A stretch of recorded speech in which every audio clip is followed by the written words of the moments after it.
For the second time this year, President Obama is traveling to Russia's backyard to assure nervous nations of America's ironclad commitment to their security. Chief White House correspondent Ed Henry is traveling with the president, coming to us tonight from Estonia. Hi, Ed.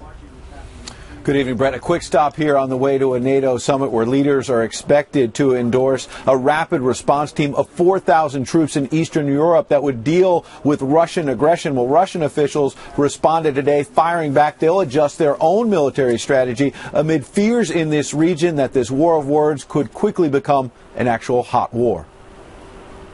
NATO has played a leading role and produced ample evidence to indicate that Russia has intervened in ways that grossly violate the territorial integrity of the independent nation of Ukraine. And that is something that the United States, along with all of our international partners, stands foursquare against. It's no accident that on his way to a NATO summit later this week, President Obama is first spending the night in Estonia, just over 100 miles from Russia's border. White House officials added this stop to send a message to Russian President Vladimir Putin that the U.S. will stand up for tiny NATO allies like Estonia that could be in Russia's crosshairs next. Just days after the president's latest warning to Putin about his repeated moves into nearby Ukraine. Russia is responsible for the violence in eastern Ukraine. The violence is encouraged by Russia. The separatists are trained by Russia. They are armed by Russia. They are funded by Russia.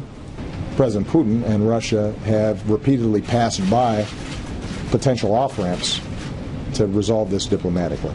Unlike Estonia, however, Ukraine is not a member of NATO that would enjoy the Article 5 protections of military support from the U.S. and other member nations. And thus far, sanctions have done little to stop Putin's aggression. I think Putin thinks he holds the high cards. He doesn't see anything in his way, and I think he's going to continue to press until he meets opposition. That opposition is expected to be hammered out at the NATO summit in Wales later this week.